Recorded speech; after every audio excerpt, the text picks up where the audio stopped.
Bismillahirrahmanirrahim. Assalamualaikum warahmatullahi wabarakatuh. Alhamdulillah, nahmaduhu wa nasta'inuhu wa nastaghfiruhu wa nastahdihi wa natubu ilayhi wa na'udzu billahi min shururi anfusina wa min sayyiati a'malina. Man yahdihillahu fala mudilla lahu wa man yudlil fala hadiya lahu. Asyhadu an la ilaha illallah wahdahu la syarika lahu wa asyhadu anna Muhammadan abduhu wa rasuluhu la nabiyya ba'dahu alladzi adda al-amanah wa ballagha ar-risalah wa nasaha al-ummah wa jahada fi sabilillahi haqqa jihadihi. Allahumma salli wa sallim wa barik ala hadha nabiyil karim nabiyina Muhammadin al-Mustafa sallallahu alaihi wasallam wa ala alihi wa sahbihi ajma'in. Amma ba'd. Subhanaka la ilma lana illa ma 'allamtana innaka antal alimul hakim. Rabbi shrah li sadri wa yassir li amri wahlul 'uqdatam min lisani yafqahu qawli. Masyaallah hadirin wal hadirat Bapak Ibu sekalian yang saya hormati dan Allah Ta'ala muliakan, setelah kita bertahmid dan juga berselawat kepada Rasulullah sallallahu alaihi wasallam beserta keluarga, para sahabat dan seluruh pengikut beliau ila yaumil qiyamah. Selanjutnya siang hari ini kita akan masih bersama kajian serial Tazkiyatun Nafas, dan siang hari ini tema kita adalah membersihkan jiwa dengan kesabaran terhadap bencana. Sangat maklum di bulan ini, yaitu saat kita berada di transisi 2019 ke 2020. Jabodetabek ini kembali diuji oleh Allah dengan terjadinya bencana banjir. Maka kita akan coba mendudukkan makna bencana. Apa itu bencana? Bencana itu kalau dalam bahasa Arab disebut dengan al-karithah. Karithah itu bencana. Makna karithah itu apa? Musibatun 'azimatun wa kharabun wasi'. Musibah yang besar dan kerusakan yang luas. Banjir kemarin termasuk musibah besar atau sedang? Besar. Indikatornya yang meninggal banyak. Berapa yang meninggal? Di atas 60. Ya, di atas 60. Kemudian karithah atau bencana adalah nazilatun jamaiyah. Jadi musibah jamaiyah yang bersifat kolektif, tahullu bi'adadin katsirin minan nas, yang menimpa banyak orang. Ia tidak bersifat personal tapi bersifat kolektif. An-natijah 'anil tabi'ati, yang merupakan hasil dari peristiwa alam. Kazzalazil, seperti terjadinya gempa bumi. Wal fayadhanat, dan banjir. Wal a'asiri, dan badai-badai. Ini semua adalah karithah. Secara terminologi, bencana itu disebut dengan hawaditsu ghairu mutawaqqi'ah. Ghairu mutawaqqi'atin najimatin an quwwat tabi'ah. Jadi peristiwa-peristiwa yang tidak terasumsikan sebelumnya. Banjir kemarin itu semua meyakini bahwa pergantian tahun itu akan terjadi banjir besar atau tiba-tiba? Tiba-tiba.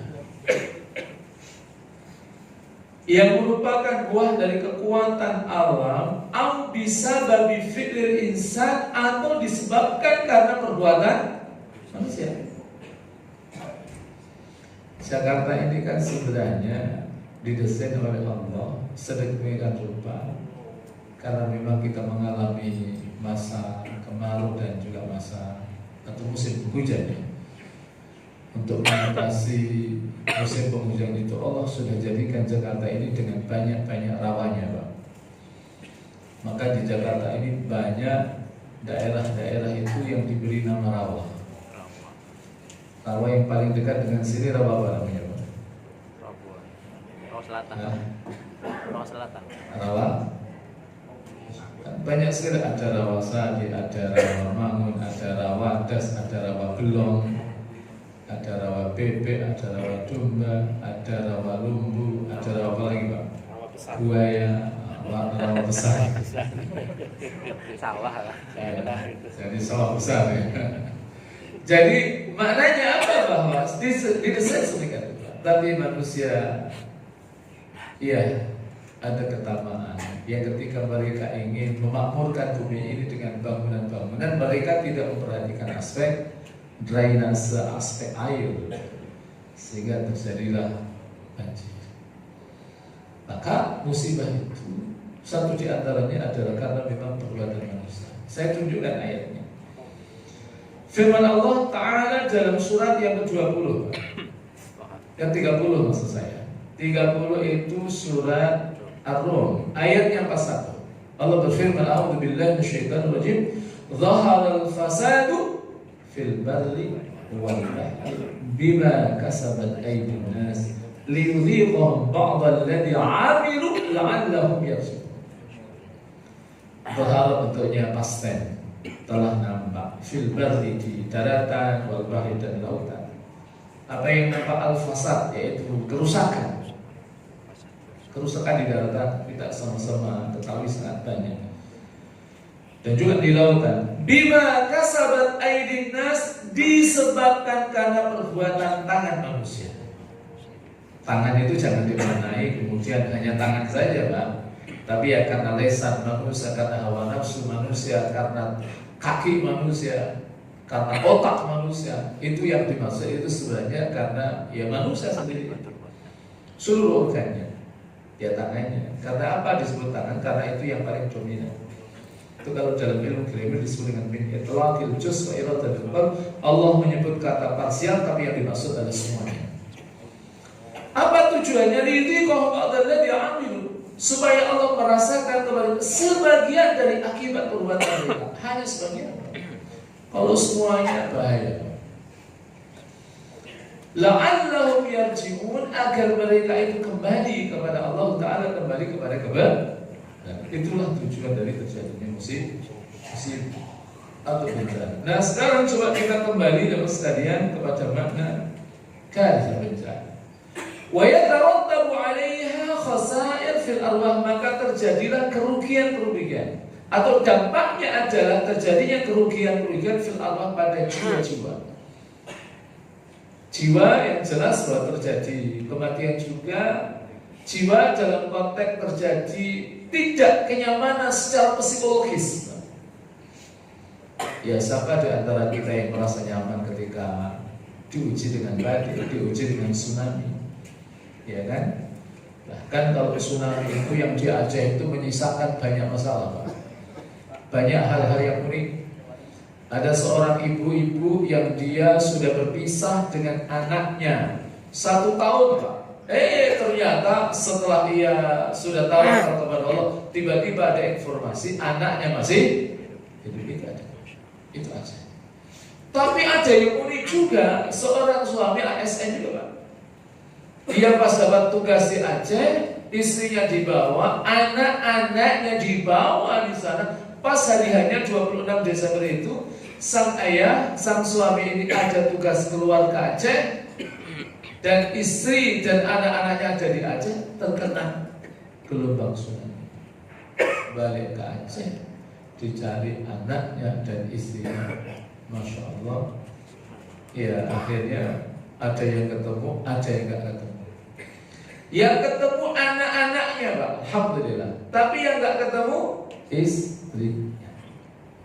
Kira-kira bapak-bapak kalau pas dapat musibah seperti istrinya kena tsunami, sedih atau insya Allah biasa-biasa saja Pak? Kenapa? Gak ada yang jawab. Pertanyaan saya terlalu sulit atau bagaimana? Dicari Pak, ini suaminya suami baik Pak. Dicari 1 pekan, 2 pekan, 1 bulan, 2 bulan, 3 bulan, 1 tahun gak ketemu. 2 tahun gak ketemu Pak.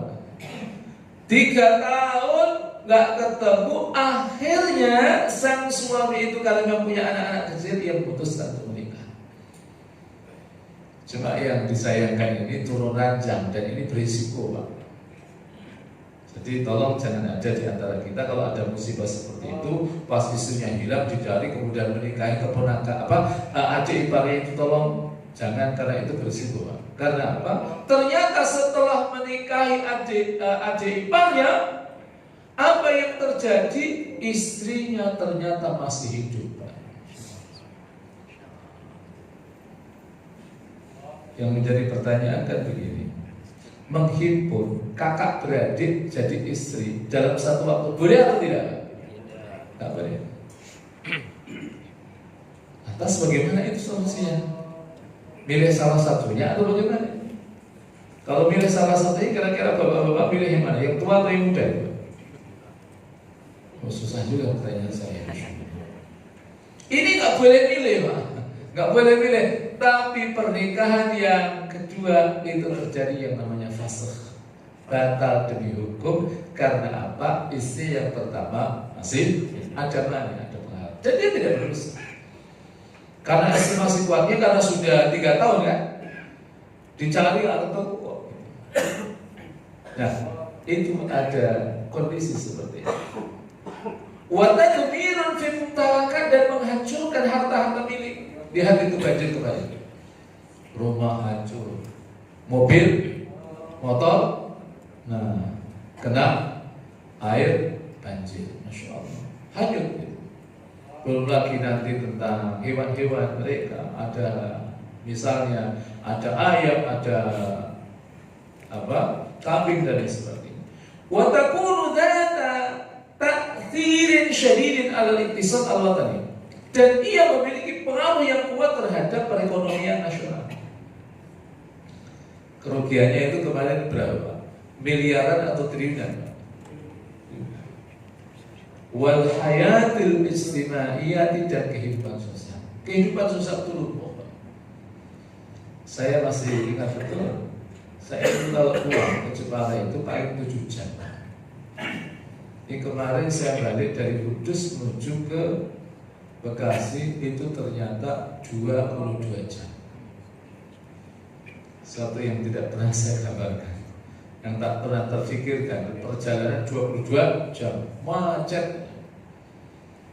Karena apa? Banjir.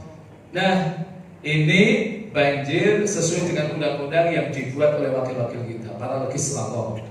Undang-undangnya nomor 24 tahun 2007.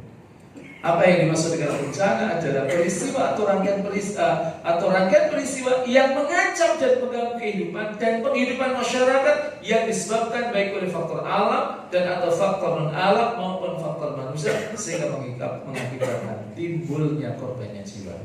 Banjir kemarin masuk, kerusakan lingkungan ada juga, kerugian harta benda banyak, dampak psikologis sangat terasa sekali. Di mana pas hujan,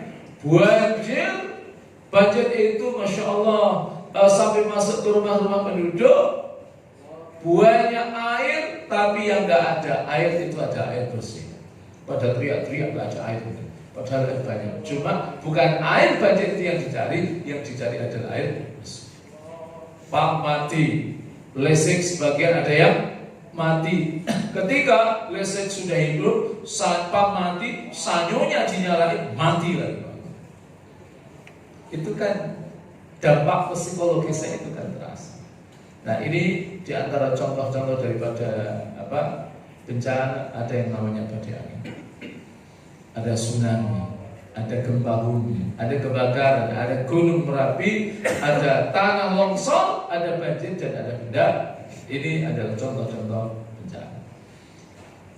Nah, disinilah pentingnya kita punya panduan untuk mengatasi bencana yang disebut dengan fikih kebencanaan, yaitu panduan Islam dalam menyikapi, menghadapi, dan menanggulangi bencana serta tata cara mengurus korban-korban bencana sesuai dengan Al-Quran dan Sunnah Rasul Sallallahu Alaihi Wasallam. Ini yang disebut dengan panduan Islami tentang bencana atau fikih al-karis atau fikih bencana. Nah, bagaimana pandangan manusia terhadap bencana?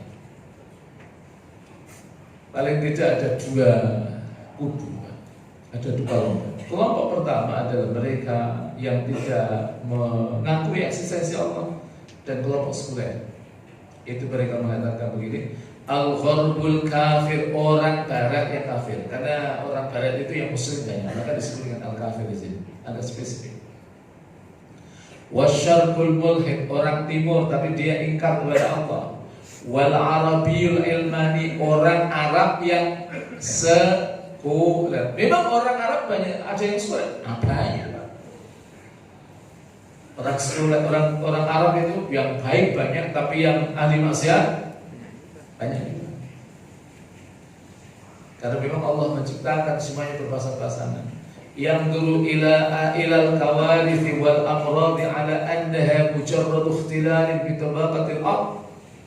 Mereka itu melihat bahwasanya bencana, penyakit-penyakit itu hanya murni terjadinya error pada tingkatan-tingkatan bumi, tingkatan tanah itu, ada peristiwa alam. Wa mujarradu taghayyuratin manakhiyah, dan itu hanya terjadi perubahan-perubahan cuaca. Wa infijaratin vulkaniyah, dan letupan-letupan gunung. Wa virusatin mardiyah, dan virus-virus penyakit. Jadi virus itu bahasa Arabnya itu tetap virus, Pak. Kalau jamaknya virusat. Tadhharu huna wa huna, yang muncul, yang nampak di sini dan di sana. Fatusabbibu khasaira madiyatan wa basyariyah, yang menyebabkan kerugian materi wa basyariyatan, dan kemanusiaan bi fi'lit tabi'ah, karena perbuatan alam, la akthar wa la aqall, enggak lebih dan enggak kurang. Jadi mereka tidak mengaitkan bencana itu dengan Tuhan, dengan Allah, itu mereka tak mau. Itu peristiwa hanya kaitannya dengan peristiwa Allah. Tapi muslim beda, Pak. Seorang mukmin itu dia melihat bencana adalah la yahdusu syai'un fil ardi bi syarrin ashwa'i. Tidak ada sesuatu di bumi ini yang terjadi dalam bentuk yang tiba-tiba saja, itu enggak ada. Pasti ada yang berkehendak.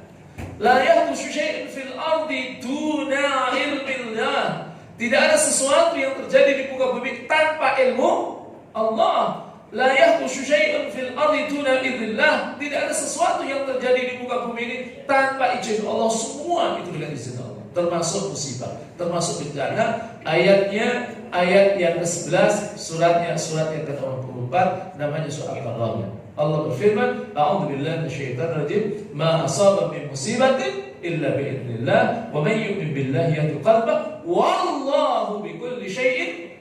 Apa-apa yang menimpa kepada manusia min musibatin, dari musibah apapun, illa biidznillah, melainkan atas izin Allah Subhanahu. Tidak dia terjadi tiba-tiba dengan sendirinya, tidak.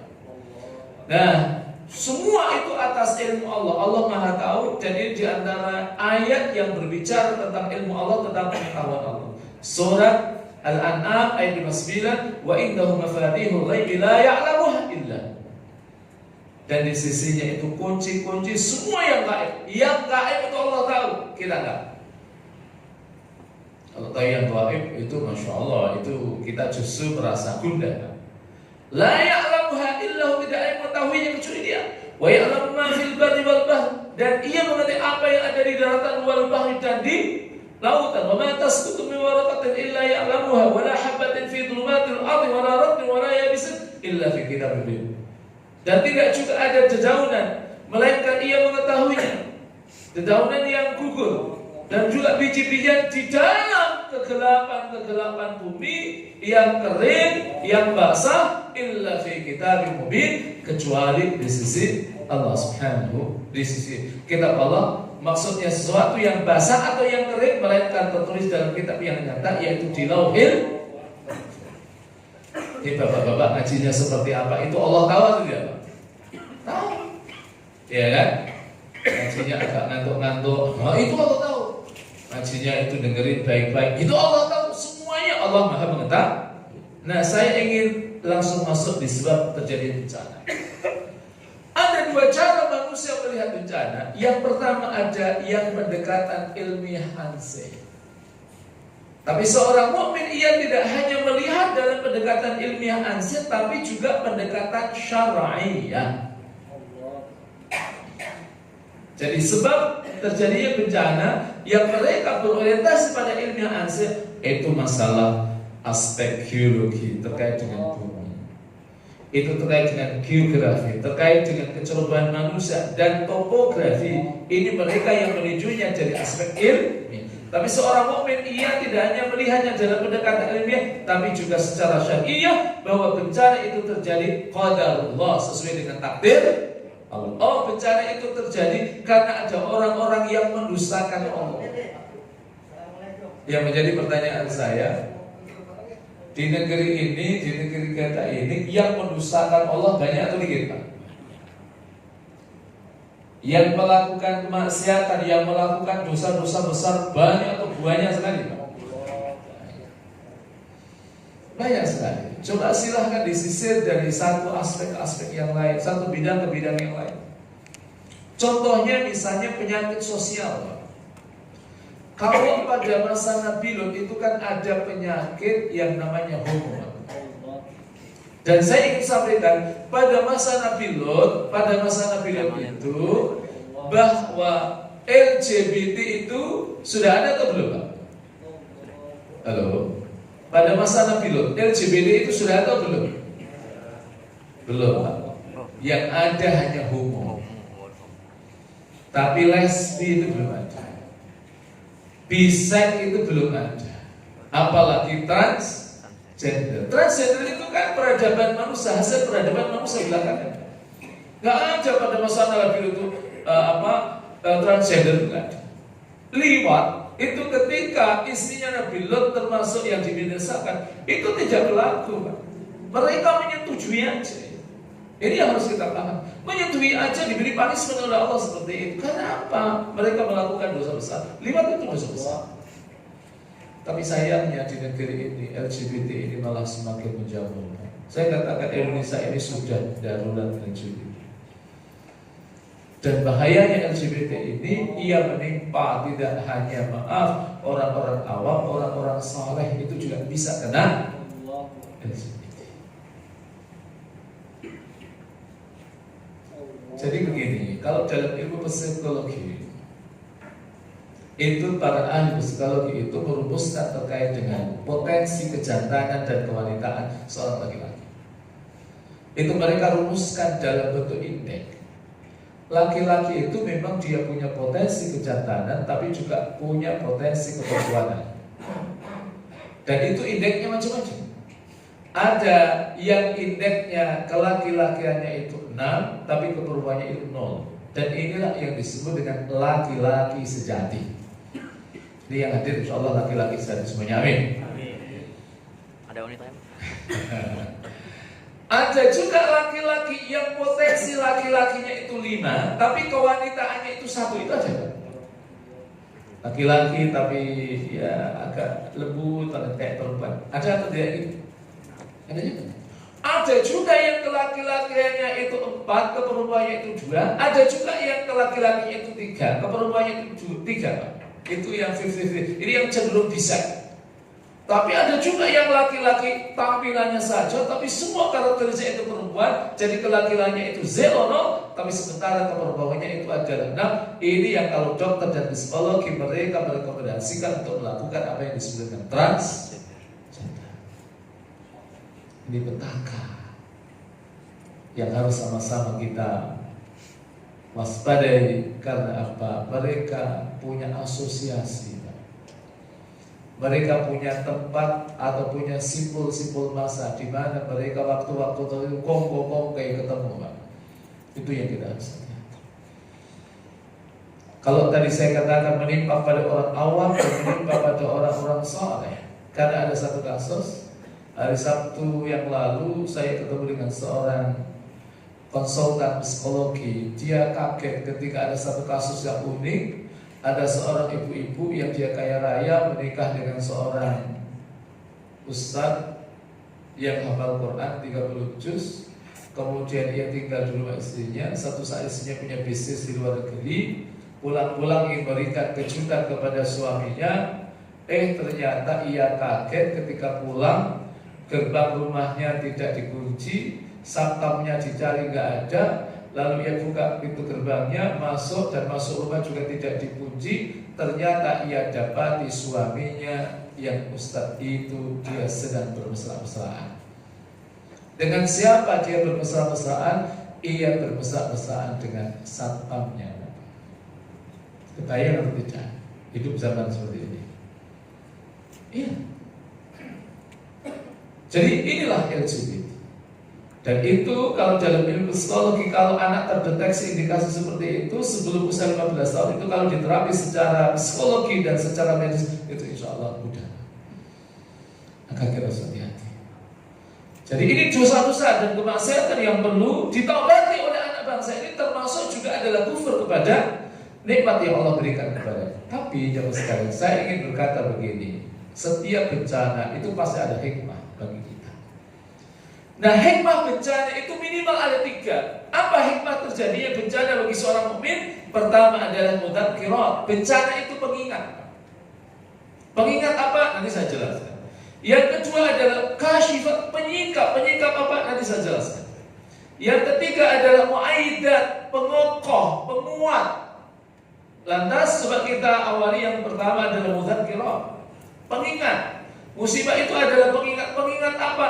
Pengingat kita akan nikmat-nikmat Allah yang seringkali kita tidak menyadari. Kita baru ingat itu adalah nikmat ketika kita kena bencana, ketika kita kena musibah. Betapa nikmat listrik itu nyala, itu nikmat. Tapi kita merasakan itu biasa-biasa saja. Bahwa kita merasakan punya sanyo yang nyala itu baru kita merasakan nikmatnya ketika pas banjir, sanyo kita itu mati, Pak. Iya kan? Nikmatnya ada air pump itu ketika satu saat air pump itu mati. Disitulah kita diingatkan akan nikmat-nikmat Allah SWT. Cuma nikmat itu tidak hanya secara materi, tapi juga nikmat secara spiritualitas. Kan ada saudara-saudara kita. Saya itu pas pekan kedua dari banjir, saya ngajak di satu masjid, Pak. Masjidnya itu ternyata masuk kawasan bebas banjir, Pak. Maksudnya kalau ada banjir silahkan saja, kawasan bebas banjir. Jadi itu cukup tinggi. Karena banjirnya terjadi jam berapa? Jam 3 malam kan?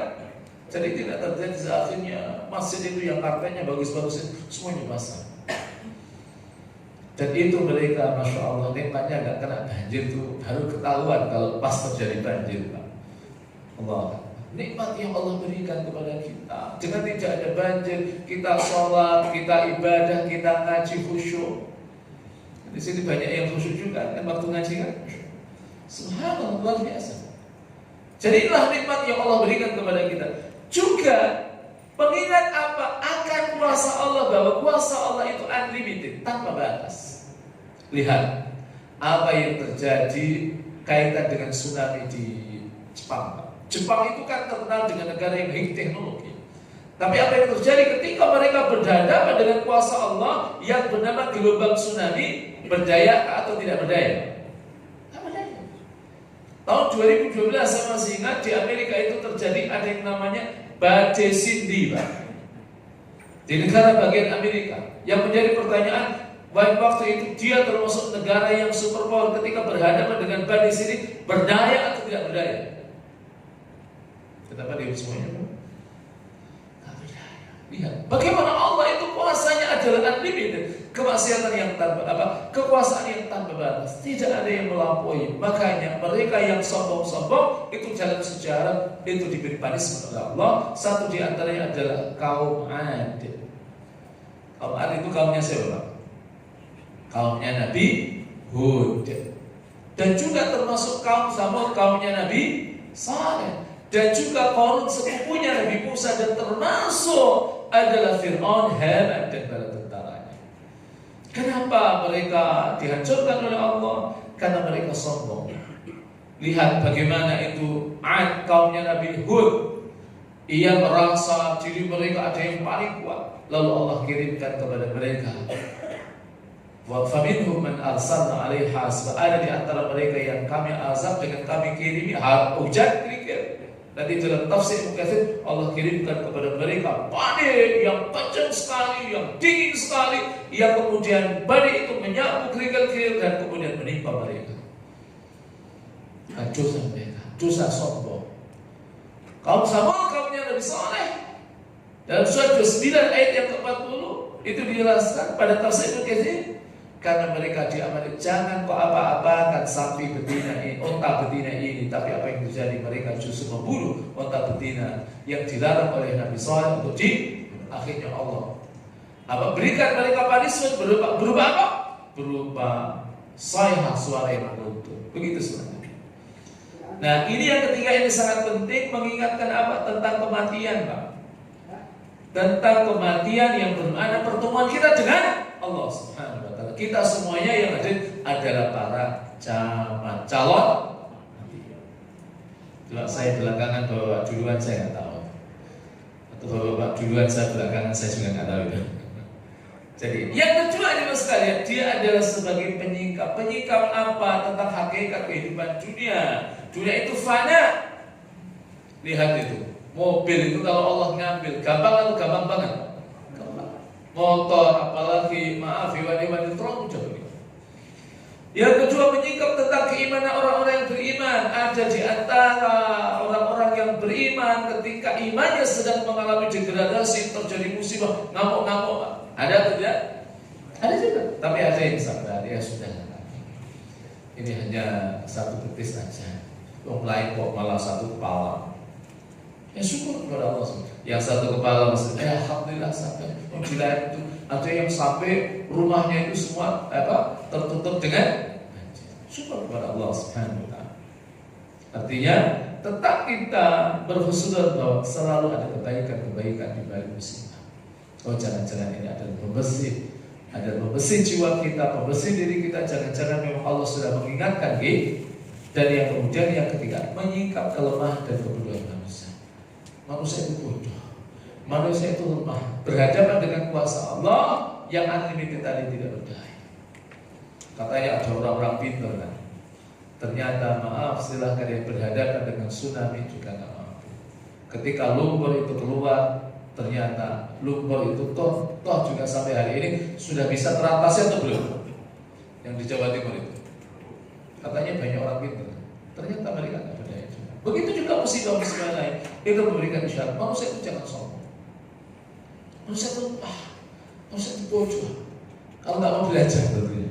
Dan yang terakhir jemaah sekalian adalah bencana itu adalah sebagai muayyidan, pengokoh apa? Agama Allah, apa yang diinformasikan oleh Allah dan Rasulullah SAW dalam Quran itu adalah benar adanya. Dan ini satu lagi mengokohkan pentingnya persaudaraan sesama manusia. Jadi ketika terjadi musibah, apa yang terjadi bencana, kita sebagai seorang mukmin ketika bantu jangan ditanya agama. Bapak agamanya apa itu? Enggak Islam ya, kalau gitu enggak sehat. Enggak Pak. Jadi kalau bantu Muslim dibantu, yang non Muslim tetap di. Ini kan muamalah. Disitulah ini interaksi sosial. Disitulah betapa Islam mengajarkan kepada kita soal muamalah bahwa persaudaraan kemanusiaan itu sangat penting. Sebagai penutup, saya ingin sampaikan ini, apa yang harus kita lakukan ketika terjadi bencana? Ucapkan inna lillahi wa inna ilaihi raji'un. Hadirkan kesabaran. Allah mengatakan wa basyiris sabirin, surah 2 ayat 155, dan itu adalah pada zailul ayat, pada penghujung ayat. Yang ketiga, berhusnuzon kepada Allah, berpositif thinkinglah kepada Allah. Hidup itu kalau husnuzon itu enak. Kemudian yakin bahwa itu adalah ujian dari Allah. Karena surat 29 ayat 2 Allah katakan ahasiban nasu ayyutraku ayyaqulu amanna wa hum la yaftanun. Apakah manusia itu mengira mereka ditinggalkan begitu saja mengatakan amanna wa hum la yaftanun, sementara mereka tidak diuji Allah. Kita diuji oleh Allah. Kemudian melakukan muhasabah dan bertaubat kepada Allah, melaksanakan sholat dengan baik, karena jalan banjir itu banyak juga yang nggak sholat. Banyak yang nggak sholat atau mayoritas sholat. 50-50. Kemudian mengambil hikmah dan pelajaran. Yang terakhir adalah memperbanyak zikir kepada Allah dengan membaca kalimat tauhid. Mudah-mudahan memberikan manfaat kepada kita. Waktu kita sangat terbatas dan minta maaf kalau agak terlalu cepat. Kurang lebih maaf. Kita akhiri dengan doa majelis. Subhanallah wa bihamdik, asyhadu an la ilaha illa anta, astaghfiruka wa atubu ilaik. Wassalamualaikum warahmatullahi wabarakatuh.